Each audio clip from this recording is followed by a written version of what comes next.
royaume des pâtissiers, il est le roi, sans conteste et sans rugir. Partout célébré, Pierre Hermé est un doux faiseur, un doux rêveur aussi, qui pensait que les coups de foudre ce n'était que dans les films. Jusqu'à ce qu'il débarque du côté d'Aléria, avec ou sans filtre.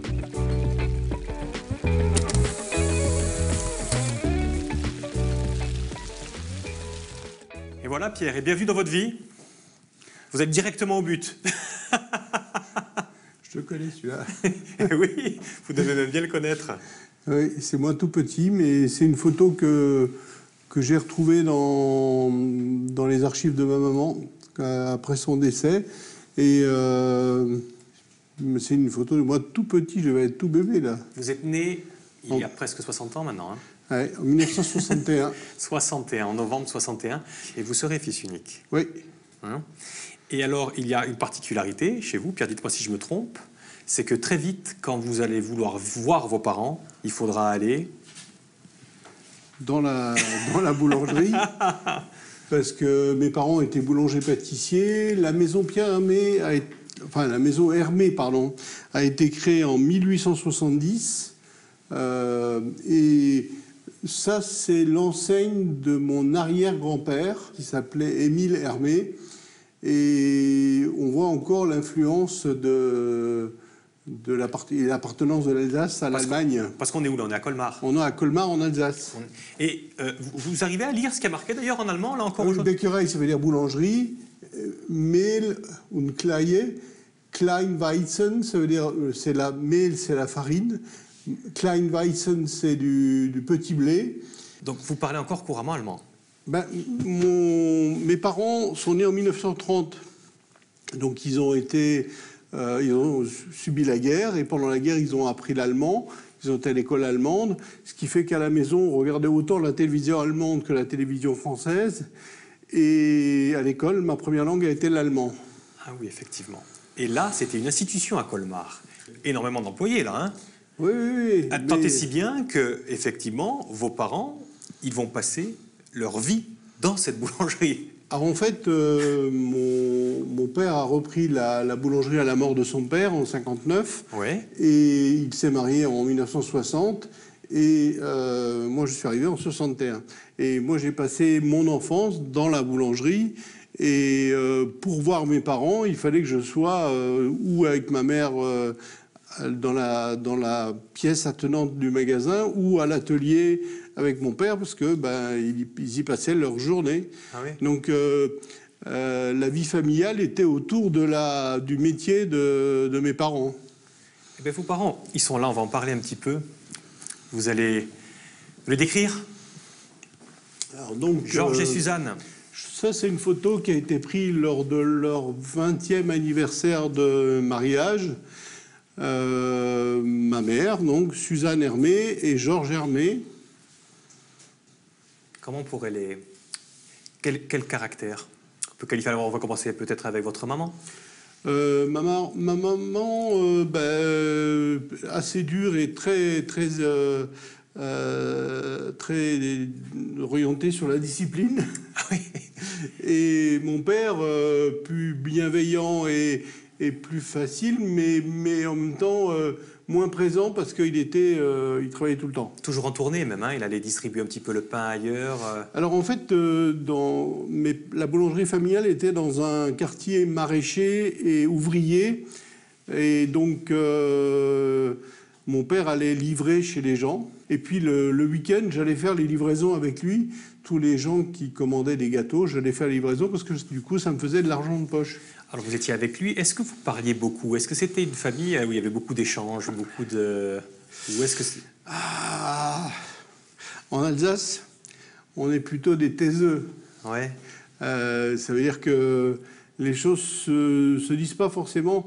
Alors bien sûr, on discutait à table, on discutait, mais sur les sentiments, sur les choses de la vie, on est plutôt des taiseux, et on donne les choses plutôt à ressentir. Mais je vois aujourd'hui la différence avec mon épouse qui est corse. Et c'est vrai qu'on parle beaucoup plus, on est beaucoup plus expansif sur les sentiments, sur le ressenti. Qu'on ne l'était chez moi en Alsace. Dans la famille Hermé. On va venir à vous, qui avez grandi un petit peu. Elle est mignonne, cette photo. Parce qu'on a remarqué que vous avez déjà un tablier, là. En fait, pour être dans l'atelier, il fallait être habillé en pâtissier. Et donc, ça doit être mon premier vélo. Ça doit être, je devais avoir 5 ans, je pense, sur cette photo. Je situe ça à 5 ans. Parce que c'était déjà le four. Mon père avait fait changer le four. Et j'étais tout petit quand il a fait changer le four. C'était déjà le nouveau four de boulanger. Et alors, quand j'étais petit, j'avais le droit de faire la plonge. J'avais le droit de faire nettoyage des plaques de cuisson. J'avais le droit d'éplucher les marrons, de dénoyer les fruits, parce que c'était des petites tâches qui étaient peu engageantes. Tu m'étonnes. Mais ce qui est rigolo, c'est que si vous aviez le droit, ça veut dire que vous demandiez, vous. C'est ça? Oui, moi je voulais m'occuper, je voulais être avec mon père. Et comme il était tout le temps dans son atelier, je voulais être avec lui, donc je voulais faire des choses. Et puis, assez rapidement, vous avez voulu faire comme votre père aussi. Alors, moi, dès 9 ans, je savais que je voulais être pâtissier. Ne me demandez pas pourquoi, je n'en sais rien, mais pour moi, c'était une évidence. Ma mère, elle a timidement essayé de m'en décourager par rapport à son expérience personnelle, parce que ma mère ouvrait la boulangerie à 5 h le matin avant que les gens aillent à l'usine, parce qu'il y avait donc une usine de textile pas très loin de chez nous. Donc il fallait qu'elle soit ouverte avant que les gens aillent au travail pour qu'ils aient acheté leur petit pain, leur pain. Ouais. Donc elle ouvrait la boutique à 5 h. Donc ma mère me disait « Mais tu ne trouveras jamais une femme qui veut faire ça ?» Donc elle m'a dit « Il faut faire un autre métier. » Mais c'était timide comme découragement. Et par contre, mon père a toujours été plutôt encourageant. Et à l'origine, je devais pas aller à Paris pour faire mon apprentissage. Je devais faire mon apprentissage en Alsace. Et finalement, grâce à une annonce dans les dernières nouvelles d'Alsace. Une annonce de lui ? De la maison Le Nôtre. Je suis arrivé en Alsace. Un petit peu. Pardon, je suis arrivé à Paris. Avant d'arriver à Paris, Pierre, il y a quelque chose d'intéressant, c'est que vous voyez cette annonce, Le Nôtre cherche apprenti. Dans les dernières nouvelles d'Alsace. Et il faut écrire une lettre. J'ai écrit une lettre avec ma grand-mère. Votre grand-mère qui vous aide, elle habitait au-dessus, elle habitait au-dessus. Voilà. Et puis, réponse de Le Nôtre, en disant il faut venir vous présenter à telle date. Donc mes parents, on prend l'avion et on va à Paris, parce qu'à l'époque, il n'y avait pas de TGV. Et donc, nous sommes allés à Paris faire la présentation. J'ai été embauché parmi 40 autres apprentis. Et le 28 août 1976, je débarque à Paris avec ma valise dans le métro. Et on s'arrête là. 28 août 1976, vous débarquez à Paris dans le métro. Et la suite de l'histoire, on va le dire à côté. Okay. D'accord ? Allez, avec moi.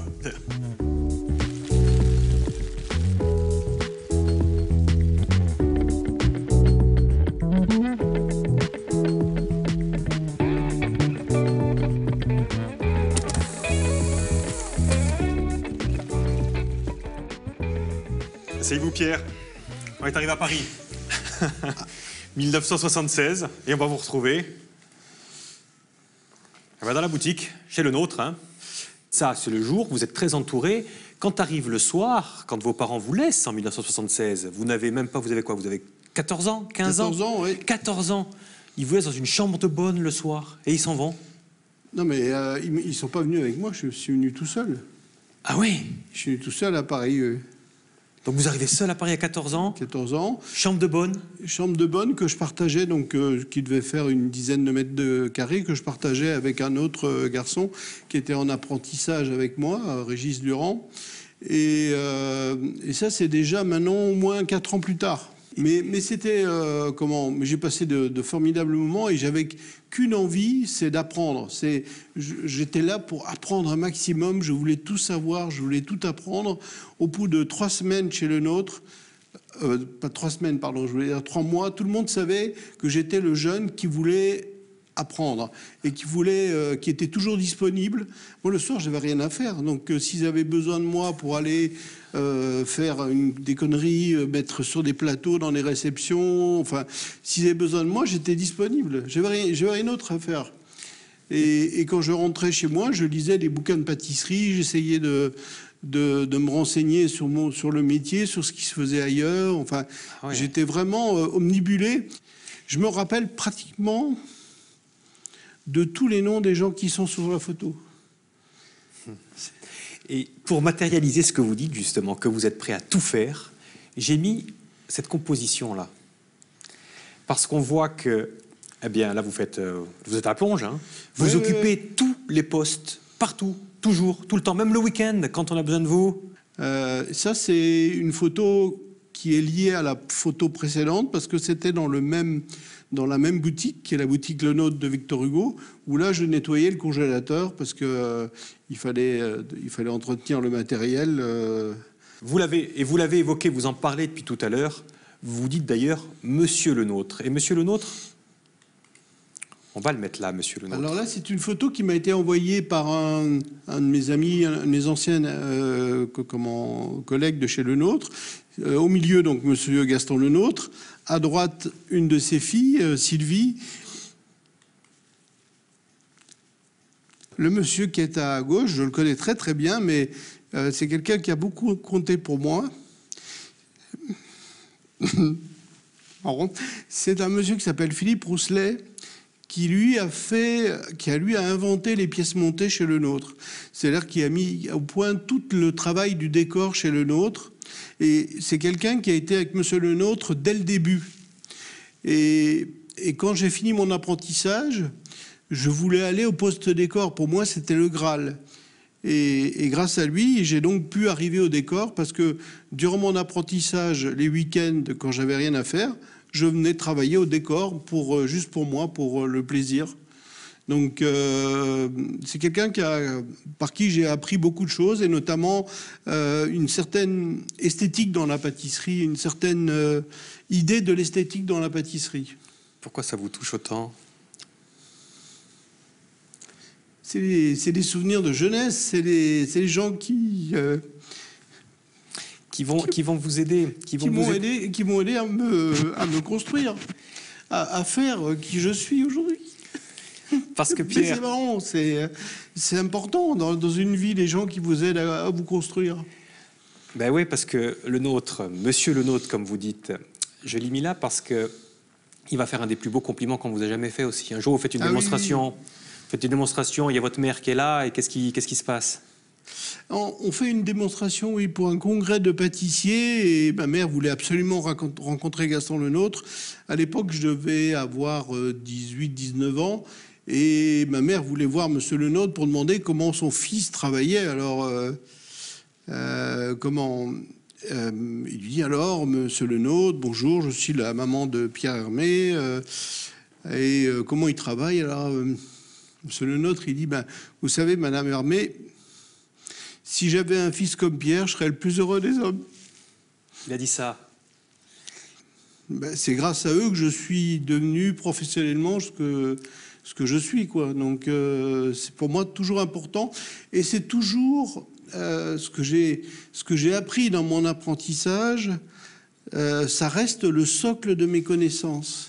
Ça reste mon univers de référence. Et je crois que dans un métier, c'est extrêmement important, ce socle de connaissances, de savoir-faire. C'est ce qui permet de construire une personne dans son métier. C'est super, super important. Monsieur Le Nôtre, à un moment, il va vouloir vous amener aux États-Unis. Il va dire, allez, on part. Et là, vous allez dire non. Vous préférez quitter Le Nôtre, finalement. Hein, et quitter le giron Le Nôtre, oui. Et puis un jour, vous allez passer un entretien pour travailler chez un traiteur qui est assez connu sur la place parisienne. Je montre la photo, puis vous nous expliquez comment ça se passe. C'est ici. Alors, donc là, on est chez Fauchon. Qu'est-ce qui vous prend d'aller chez Fauchon ? Je reçois un coup de fil d'un ami, Serge Breda, meilleur ouvrier de France, qui est un ancien chef pâtissier de Fauchon et qui me dit, écoute Pierre, chez Fauchon, ils cherchent un chef pâtissier, est-ce que ça t'intéresse? J'avais 24 ans à l'époque. On est en 1985, là. Voilà. Et donc, je lui dis, ouais, mais Fauchon, bon, ouais. C'est connu, c'est une maison très connue, c'est un traiteur mondialement connu pour ses produits d'épicerie fine, pour les fruits, pour les légumes incroyables. Mais pour la pâtisserie, moi, je trouve pas ça terrible. Et puis, finalement, je vais à l'entretien. Et le directeur commercial de l'époque, qui était chargé de recruter le chef pâtissier, me dit, mais Fauchon, c'est ceci, c'est cela. J'ai écouté, oui, je suis d'accord avec vous, mais pour la pâtisserie, non. Pour la pâtisserie, moi, c'est pas ma référence, c'est pas ce que je ferais. Si j'étais chef pâtissier chez Fauchon, je ferais autrement, je ferais comme ceci, je ferais comme ça. J'ai commencé à lui expliquer. Et je pense que c'est ce qui lui a donné envie de faire confiance à un jeune qui a de 24 ans pour prendre en main une équipe de 32 pâtissiers chez Fauchon. Mais grâce à vous, justement, Fauchon, vous allez apporter des idées, parce qu'effectivement, vous avez un savoir-faire, maintenant, on l'a bien compris. Et ces idées, c'est un jour, vous dites, et si on faisait des pâtisseries de saison? C'est ça, non? Ça se passe comme ça? Alors, c'est presque ça. C'est-à-dire que quand j'ai commencé à proposer des nouveautés chez Fauchon, on me disait, non, mais c'est pas très Fauchon, comme c'est pas très... Et... Donc, j'étais encore en période d'essai. Je vais voir la personne qui était mon N+1. Je lui dis, mais si c'est comme ça, vous m'avez donné un objectif, c'est de faire de Fauchon la meilleure pâtisserie de Paris. Si chaque fois que je présente un truc, on me dit que ça va pas, et que je pense, moi, que c'est bon, comment on va faire? Je dis, il faut trouver un système. Il faut trouver un système statutaire. Ça veut dire qu'on présente des collections printemps, été, automne, hiver. On peut faire une dégustation avec la direction si vous voulez, mais après je fais ce que je veux. Et il me dit ok, on y va. Et donc c'est comme ça que j'ai mis en place le système des collections qui a perduré et qui perdure encore aujourd'hui et qui a donné un mouvement d'ailleurs à l'ensemble de la profession. Mais en même temps, c'est normal, on mange pas la même chose l'été que l'hiver. Au printemps et en automne, on mange pas la même chose. Et donc, c'est normal que les gâteaux aussi suivent le rythme des saisons. Et ça vous donne confiance en vous, parce qu'on va faire un petit bond dans l'histoire, mais à partir de ce moment-là, vous vous dites, mes idées, en fait, je pourrais même les proposer à d'autres personnes. Et quelques années plus tard, vous créez votre entreprise de consulting où vous donnez justement des conseils aux uns et aux autres pour améliorer leur pâtisserie. Et un de vos premiers clients, c'est La Durée? Alors, effectivement, donc, La Durée était une petite boutique du quartier de la Madeleine, mondialement connue pour ses macarons. Mais il y avait une seule boutique et le savoir-faire était dans les carnets des individus. Il y avait même prix de revient, personne ne savait combien ça coûtait ce qu'on fabriquait. Enfin, et puis, il y avait surtout une identité de marque qui était très flou. Il y avait au moins 10 façons de faire le logo La Durée. Et le logo La Durée que vous voyez là sur la façade, c'est moi qui l'ai fait faire par un graphiste.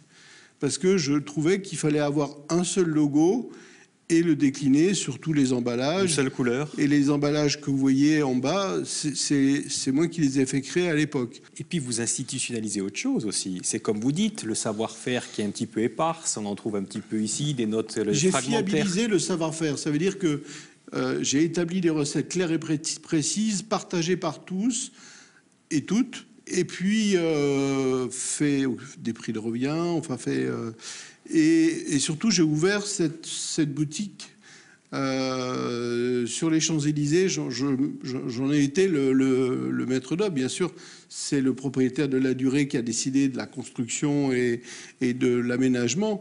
Mais c'est moi qui en ai fait qui a été la cheville ouvrière de ce projet. Tant et si bien qu'un jour, vous vous dites, pourquoi pas moi, quoi. En parallèle, j'ai toujours eu pour ambition d'ouvrir une boutique Pierre Hermé.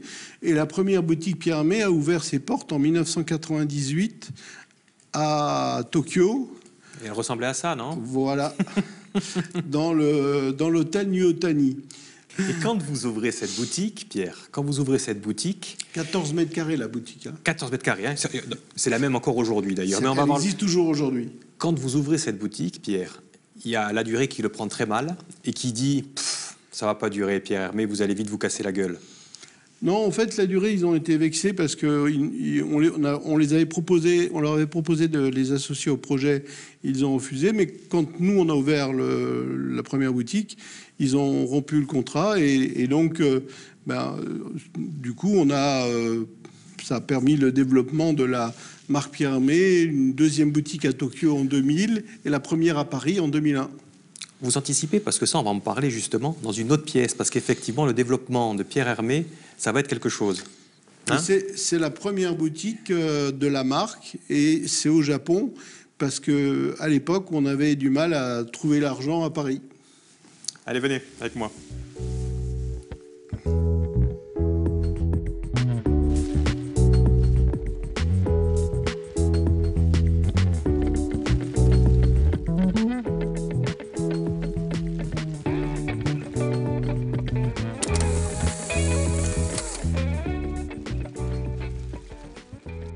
Dernière pièce, Pierre. Derrière ces écrans des surprises. Tiens, approchez-vous. Une surprise, c'est celle-là quand même, hein, finalement. Hein. Ah oui. C'est la première boutique, c'est quoi ça? Alors ça doit être certainement la boutique tout au début, quand on a ouvert. Rue Bonaparte, c'est à un Paris. Noël, c'est pareil, c'est la même boutique de la rue Bonaparte, quelques temps après. Incroyable. Et tant et si bien qu'aujourd'hui, Pierre Hermé, on a des boutiques, il y a 60 boutiques dans le monde, c'est Oui, ça? environ 60 boutiques. 60 boutiques dans le monde, et dans le monde entier. Hein, on en a au Qatar, en Angleterre. Dans une douzaine de pays. Et même, il y en a même là des macarons Pierre Hermé. Même dans l'espace, Pierre. Comment? Alors ça, c'est l'histoire d'une rencontre. Et on a travaillé pendant 2 ans sur ces macarons parce que ces macarons devaient pouvoir se conserver à plus 50 degrés et à moins 50 degrés. Et ne devaient pas faire de miettes. Parce que dans l'espace, une miette, ça peut être une catastrophe. Et oui, ça peut endommager tout le système. Voilà. Ouais. Donc, on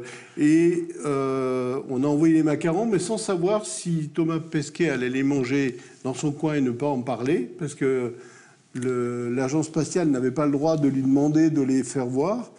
C'était juste à titre expérimental. Et ça ne faisait pas partie de sa mission, mais comme c'était son jour anniversaire, il a jonglé avec les macarons. Il a jonglé avec les macarons. Excellent, excellent. Tant et si bien qu'arrive 2016, et il y a ça. Alors 2016, c'est... c'est la consécration, Pierre. On peut dire que c'est la consécration ou pas? Oui, quand même, meilleur pâtissier du monde. C'est formidable, mais il reste encore tellement de choses à faire. Parce que quand on dit... Par consécration, j'entends achèvement. Et en fait, je me dis non, il y a tellement de choses encore à faire. Et donc ça, c'était donc à New York, oui, le World 50 Best, donc m'a nommé comme étant le meilleur pâtissier avec un ami de longue date, Alain Ducasse, parce que Alain Ducasse, nous sommes retrouvés ensemble en 76. Moi, j'étais apprenti, lui, il était stagiaire chez le nôtre. Donc on se connaît depuis très longtemps. Et Massimo Bottura, que je ne connaissais pas et que j'ai rencontré ce jour-là. Et on avait vraiment sympathisé. Depuis, on s'est revus plusieurs fois. Et voilà. Et alors, autre signe de la consécration, peut-être ça, Pierre. Ça, c'était drôle. Alors, on devine qui est le vrai. Hein. Le vrai, c'est celui qui a les yeux fermés, bien sûr. Pierre, oui, vous faites aujourd'hui partie des 50 Français les plus importants du monde. Hein. Qu'est-ce que la famille en pense de ça? Eh bien, on va en parler là. Avec cette photo, Pierre. Je n'ai que celle-là. C'est votre maman. C'est ma maman. On se souvient que quand vous êtes arrivé en 76, vous avez dit que vous travailliez beaucoup, mais surtout, vous ne l'avez pas dit tout à l'heure, c'était pour ne pas décevoir vos parents. Ah oui, j'avais qu'une peur, c'est qu'on me dise que j'étais pas à la hauteur. Quand, face à cette réussite... Ma maman, elle devait avoir environ 85 ans. Qu'est-ce qu'ils en pensaient, vos parents, de votre réussite? En fait, ma mère, elle avait qu'un souci. Est-ce que tu vas bien? Est-ce que tu as maigri? Est-ce que tu as maigri? Et puis c'est tout, c'est ce qui l'intéressait. Je crois que la réussite en tant que telle ne l'intéressait pas particulièrement. Ce qui l'intéressait, c'était son fils. Mais c'est normal en même temps. Tant et si bien qu'un jour, quand vous êtes appelé à l'Élysée pour recevoir la Légion d'honneur, et qu'elle est invitée, elle aussi. Ah oui, bien sûr, c'est Jacques Chirac qui m'a remis la Légion d'honneur et je pouvais inviter 20 personnes et bien sûr j'ai invité ma maman, mais elle n'a absolument pas voulu venir, même pas en rêve. Par contre, elle m'a dit je veux une photo. Voilà. Et voilà. vous lui avez donné cette photo. Et donc l'Élysée m'a communiqué quelques photos et bien sûr j'ai donné cette photo à ma maman parce que c'est ce qui l'intéressait. À venir. Elle ne voulait pas se déplacer, elle ne voulait pas venir. La famille, votre famille, et puis il y a la famille qu'on se crée aussi dans la vie. Bien sûr. Et on va aller là. Un jour, on vous appelle pour venir en Corse, pour parrainer un festival gastronomique. Et vous arrivez, et j'ai mis cette photo, moi. Et oui. Valérie, qui est l'organisatrice d'Artegouste, Valérie Franceschi. Valérie Franceschi, elle a amené Artegouste de Corté à Aléria. Et elle a implanté Artegouste à Aléria. Parce qu'elle est élue à Aléria. Et ce qui se passe, c'est qu'à l'époque, vous avez vous-même une compagne, elle a un compagnon, mais vous révolutionnez vos vies en peu de temps. 4 mois. 4 mois. 4 mois, vous vivez ensemble. Ouais. Et ça va jusque-là? Ah oui, ça c'est le jour du mariage où peu s'en faut. Quand je vous ai appelé pour venir dans cette émission, vous m'avez dit, je pensais que ça n'existait pas, ça. Ah oui, bien sûr, un coup de foudre, on voit ça dans les films, et on trouve ça joli, mais on ne pense pas que ça existe dans la vraie vie. Et puis quand ça vous arrive, c'est formidable, et ça continue d'être formidable. La preuve avec cette photo, ça sera la dernière d'ailleurs. C'est cool. Alors, on est en famille avec Valérie au centre, Adrien, son fils, donc mon beau-fils, et Maude, la compagne d'Adrien. Vous habitez encore souvent, hein, enfin, vous avez une maison maintenant du côté de Bonifacio d'ailleurs, je crois. Hein. En fait, on est à Aléria et on passe l'été à Bonifacio. Donc vous revenez extrêmement souvent en Corse. On vient et vous dès que notre emploi du temps nous le permet, nos voyages. Et bon, les voyages, en ce moment, il y en a peu. Donc on essaye d'y venir le plus souvent possible. Et puis la Corse, effectivement, il y a la famille. Et puis on va le dire en quelques mots, vous faites travailler aussi beaucoup d'artisans corses qui participent au macaron. On travaille avec un certain nombre d'artisans corses. Bien sûr, j'ai cité tout à l'heure la confiserie Saint-Sylvestre à Sauvère. Il y a Alain Valentini qui nous fournit du miel de maquis de printemps. Des gens comme Nicolas Stromboni, il y a beaucoup. Il y a Stéphane Aquaron avec l'Immortel, enfin, etc. La Corse est très présente chez Pierre Hermé. Ça sera le mot de la fin. La Corse est très présente dans les produits Pierre Hermé. Vous êtes très présent en Corse désormais avec Valérie. Venez, on va faire un petit selfie. Allez. Pour immortaliser toujours le moment, le passage. Un beau sourire. Merci infiniment, Pierre. Merci infiniment. Merci. Comme ça. Voilà. Et à bientôt. À bientôt. Tout simplement. Au revoir.